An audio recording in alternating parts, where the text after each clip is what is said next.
کیا آپ جاننا چاہتے ہیں کہ چاند کی رات میں کوئی کس کے لیے چپکے سے خوشیاں لے کر آتا ہے؟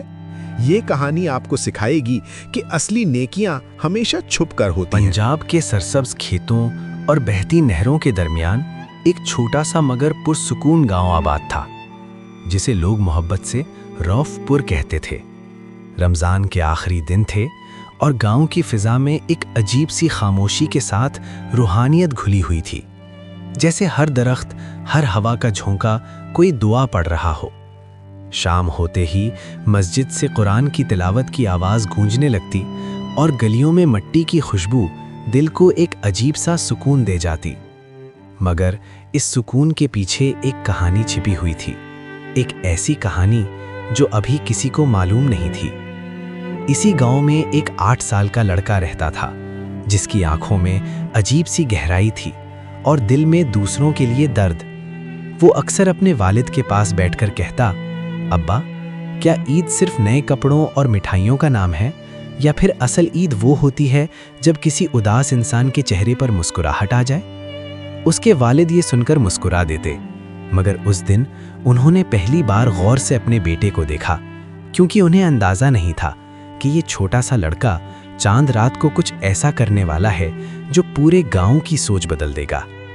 چاند رات آ گئی، گاؤں روشنیوں سے جگمگا اٹھا، بازاروں میں رش، چوڑیوں کی کھنک، مہندی کی خوشبو اور بچوں کی ہنسی ہر طرف گونج رہی تھی۔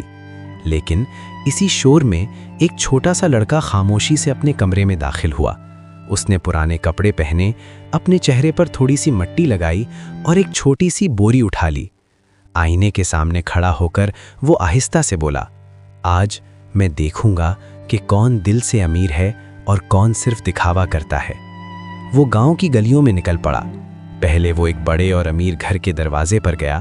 اندر ہنسی اور کھانے کی خوشبو تھی۔ اس نے آہستہ سے دروازہ کھٹکھٹایا۔ میں روزے دار ہوں، اگر ایک کھجور مل جائے؟ مگر جواب آیا، چلے جاؤ یہاں سے۔ دروازہ زور سے بند ہو گیا۔ وہ ایک اور گھر گیا، پھر ایک اور۔ ہر جگہ یا تو انکار یا تضحیک۔ کسی نے کہا کام کیوں نہیں کرتا، کسی نے دروازہ ہی نہیں کھولا۔ اب اس کے قدم آہستہ ہو گئے اور دل میں ایک عجیب سی اداسی بھر گئی۔ اس نے آسمان کی طرف دیکھا اور آہستہ سے کہا، یا اللہ، کیا واقعی لوگوں کے دل اتنے خالی ہو گئے ہیں؟ پھر وہ گاؤں کے آخری کونے میں پہنچا، جہاں چھوٹے کچے گھر تھے اور خاموشی تھی۔ ایک چھوٹے سے گھر میں ہلکی سی روشنی تھی۔ اس نے دروازہ کھٹکھٹایا، دروازہ کھلا۔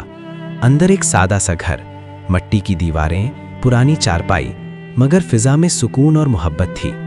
گھر والے نے فوراً کہا، آؤ بیٹا، اندر آ جاؤ۔ انہوں نے اپنی تھوڑی سی روٹی اور چند کھجوریں اس کے سامنے رکھ دیں۔ اسی دوران ایک چھوٹا بچہ اپنے والد سے بولا، ابو، کل عید ہے، کیا میرے لیے نئے کپڑے ہوں گے؟ خاموشی چھا گئی۔ والد نے مسکرا کر کہا، انشاءاللہ، اللہ بڑا ہے، مگر آنکھوں میں نمی صاف نظر آ رہی تھی۔ یہ سب دیکھ کر وہ لڑکا اندر ہی اندر ہل گیا۔ اس نے دل میں کہا، یہی ہیں اصل لوگ، نہ مانگتے ہیں نہ شکایت کرتے ہیں۔ وہ خاموشی سے وہاں سے چلا گیا، مگر اس رات کچھ بدل چکا تھا۔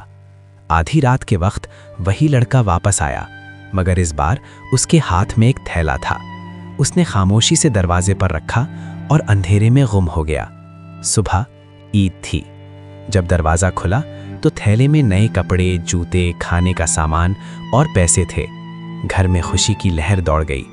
گاؤں میں خبر پھیل گئی کہ کوئی خاموش فرشتہ لوگوں کی مدد کر رہا ہے، اور وہ لڑکا، وہ خاموشی سے مسجد کے باہر کھڑا تھا، لوگوں کو خوش دیکھ کر مسکرا رہا تھا، کیونکہ اب اسے یقین ہو چکا تھا، اصل عید نئے کپڑوں میں نہیں بلکہ کسی کے چہرے پر مسکراہٹ لانے میں ہوتی ہے۔